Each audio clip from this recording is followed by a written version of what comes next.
Yeah, this is something that it doesn't stop, right? Because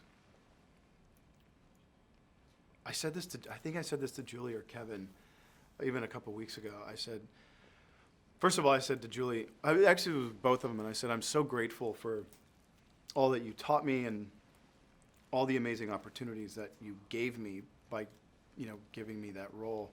And then throughout the years, we work as a team, you know what I mean? Mm-hmm. But the skill sets that I acquired from doing 172 or whatever episodes of Vampire Diaries and then becoming a producer and just sort of being a leader on a set for 8 years, you learn so much that I could take that and now infuse that into the duties that I'm required to sort of fill as an executive producer and as a director and as the lead character of the show. Yeah, I was going to say, you do it all. So, what about the material makes you so invested in it? Other than vampires, of course. Well, the genre, by the way, I do love this genre. And many people have said, are you scared about going from one vampire show to another? And I'm not, because this is such a different world. This is science-based, right? This is a grounded sort of version, a now relevant, socially relevant version of this take on this genre, right? The creatures that we painstakingly created with our amazing teams they're really scary. They're not they're not sexy, they're not snarky, they're not fun. These are kind of crazy, murderous beasts, and they don't want to be.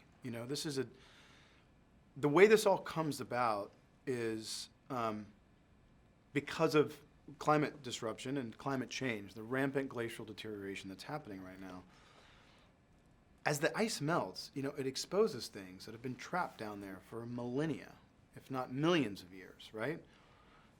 That is of great concern to not just you and me and everyone in this room, but to the scientific community, because it's actually happening right now. Every day there's a new article published by the scientific community talking about these viruses and pathogens and things that are coming up as being exposed. So there's a really amazing social relevance aspect that really drew me to it. Mm-hmm. And it's dealing with the things that we're dealing with now: borders, disease, racism, fear, politics, how they all sort of infuse into society, but we don't have to bludgeon people over the head with it.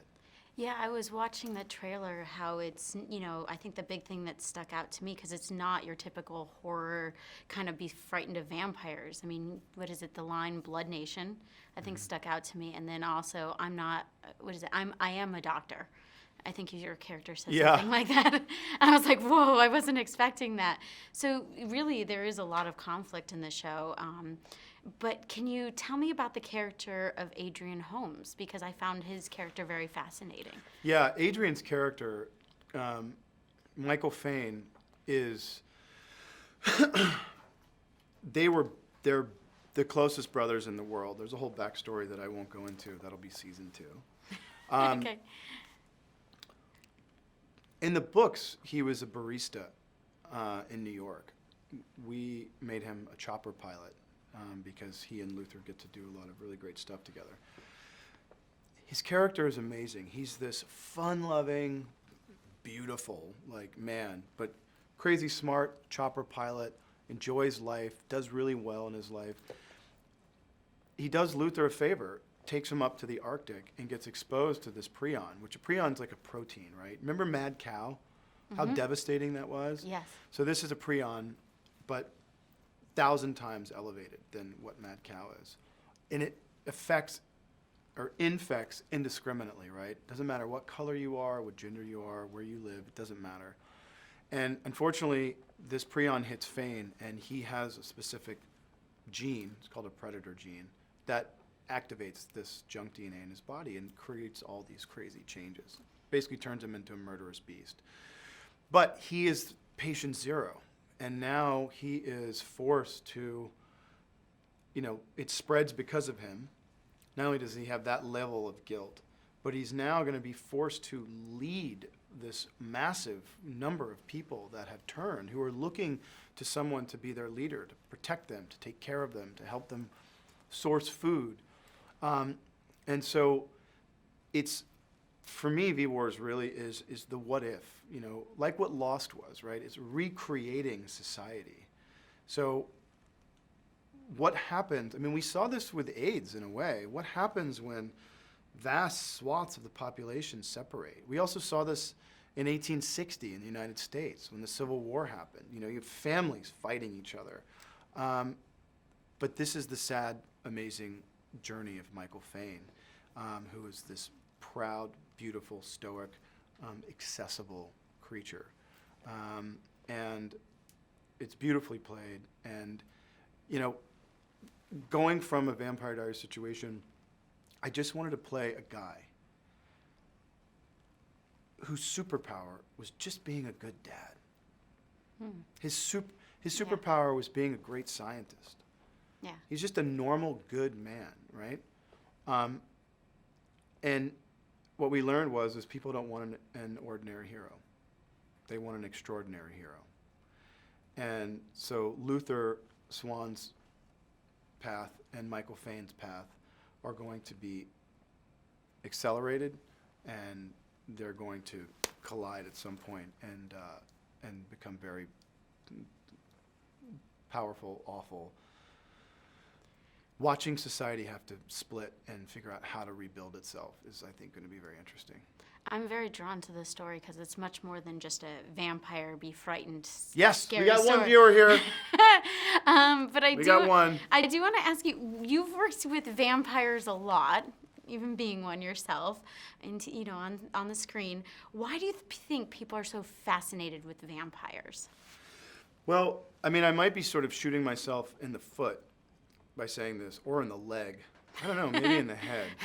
Hopefully not. Well,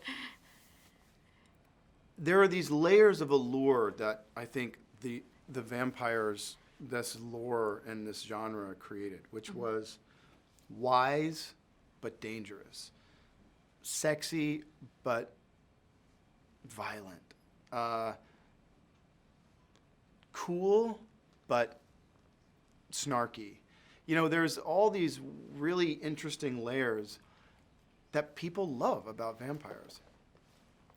This show doesn't have those layers of the vampires. This is more science-based. This is what happened. What would the what if this happened to you?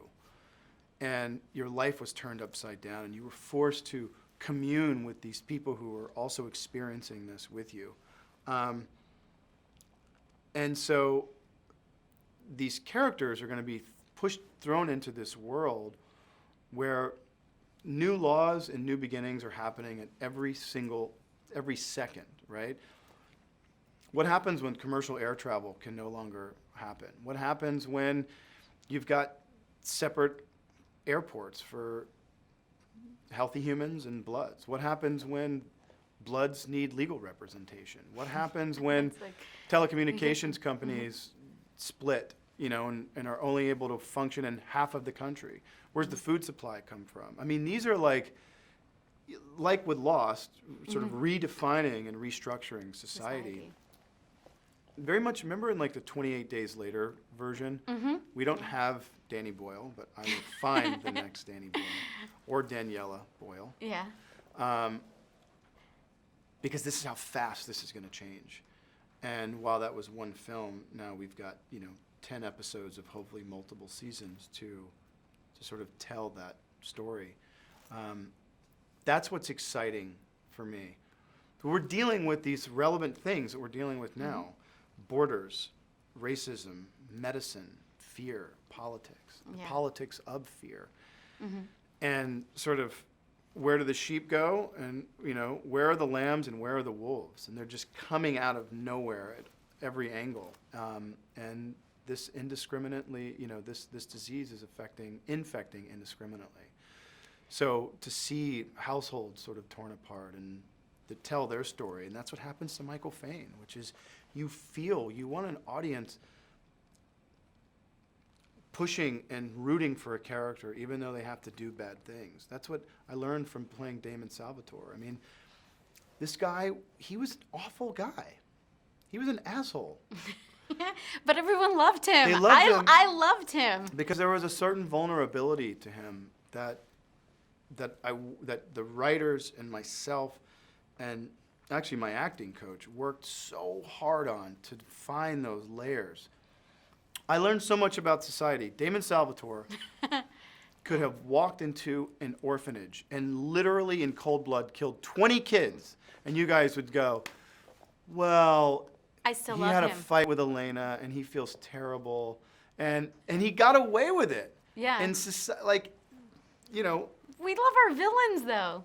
Right. Yeah. And so learning, you know, a great deal from that and being able to layer in this sort of push-pull with the audience, right? You want people to feel for a character and then at times hate them or try and judge for themselves whether they're doing the right thing, if it's justified or not. And the love story in this first season, because the Damon, Elena, Stefan, Elena sort of love triangle was so prominent in Vampire Diaries. The love story in season 1 was about Michael Fain and Swan. It was about the brothers. You know, it's like these two guys who may not have the same blood running through their veins, but they're as close as two people can become. And when you split them up, you just destroyed a family. They were each other's pillars, you know? Yeah. And so their way of, you know, their journey of finding their way back to each other, if they ever get back to each other, I think is going to be very powerful. Well, I will wait to see. Hopefully it happens. Thank you so much. Thank you and so very much. for